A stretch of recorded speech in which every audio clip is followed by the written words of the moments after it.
করতে চাই এই মামলাটা করা হয়েছে বলা হচ্ছে শ্রমিকদের 5% লভ্যাংশ আমরা দেই নাই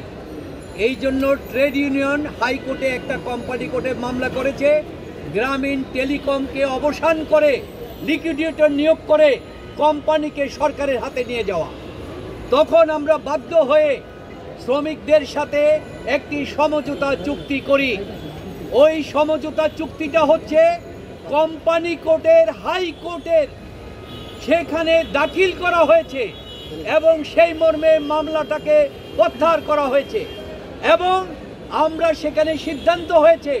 শ্রমিকদের প্রাপ্য হবে 437 কোটি টাকা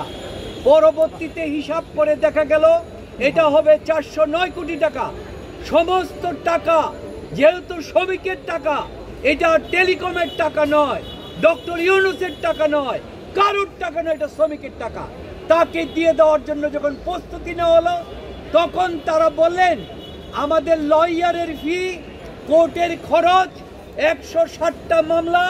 2017 সাল থেকে তারা করেছে যদি জিতে তাহলে তারা 6% টাকা পাবে যা পাবে তার চাইতে তাই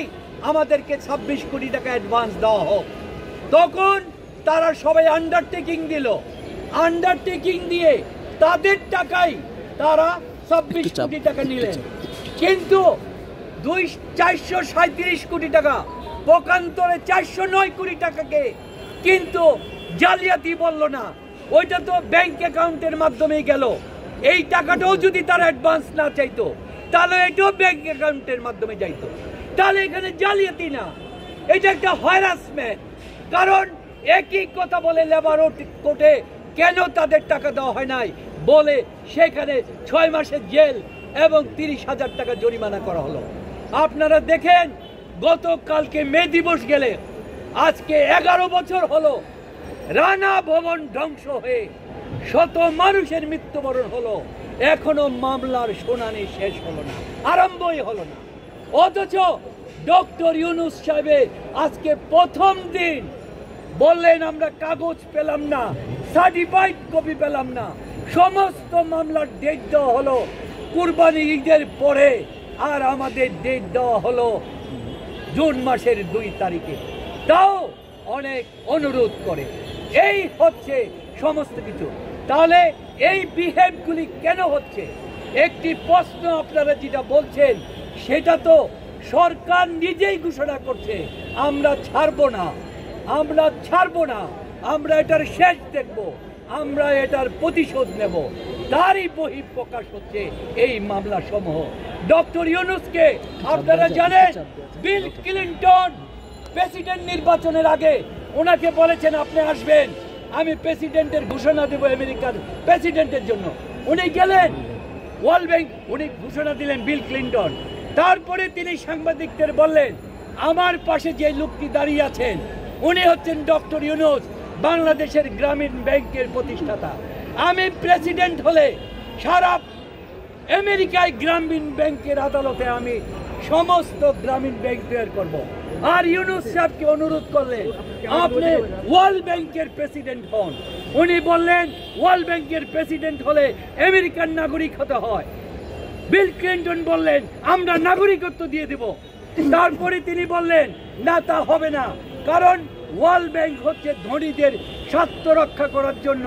যারা মর্গেজ দিতে পারে তাদের লোন আর আমি গ্রামীণ ব্যাংক সুতরাং আমি দরিদ্রের জন্য কাজ করছি তিনি তা গ্রহণ করলেন না তারপরে ওয়ার্ল্ড ব্যাংকের প্রেসিডেন্ট বানালো তারই সাথে আলোচনা করে উইলফার উনি প্রেসিডেন্ট হওয়ার পর বিশ্ব ব্যাংকের প্রেসিডেন্ট হওয়ার পর বাংলাদেশে আসলেন ডক্টর ইউনূস তাকে নিয়ে পটুয়াখালী গেলেন সেখানে দেখালেন তিনি আশ্চর্য হয়ে গেলেন গ্রামীণ ব্যাংকের এই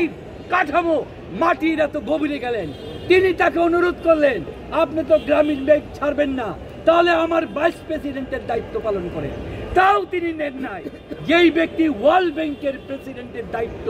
নাকচ করে দিয়েছেন তিনি বুঝি এই শ্রমিকের যে টাকা দিয়ে দিয়েছে তার 26 কোটি টাকা চুরি করেছেন আত্মসাৎ করেছেন এটা কি দেশের সারা পৃথিবীর কোনো লোক বিশ্বাস করে আপনাদের অভিযোগের তীর কার দিকে হ্যাঁ আপনাদের অভিযোগের তীর কার দিকে? আমাদের অভিযোগের তীর হচ্ছে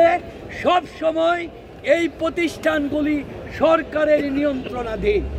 সরকারের নিয়ন্ত্রণাধীন। সরকার যদি চায় তাহলে দেশে ন্যায়বিচার প্রতিষ্ঠিত হয়। এই জন্যই জনগণ ভোট দিয়ে সরকার বানায়। দেশ পরিচালনার দায়িত্ব হচ্ছে সরকারের। সুতরাং সমস্ত কল কবজা নাড়ার একমাত্র এই হচ্ছে সরকার। সরকার যদি সঠিক পদক্ষেপ নেয় তাহলে সব বন্ধ হয়ে যাবে। কারণ ডক্টর ইউনূস সাহেবের বয়স বর্তমানে 84 বছর। উনি যদি চান,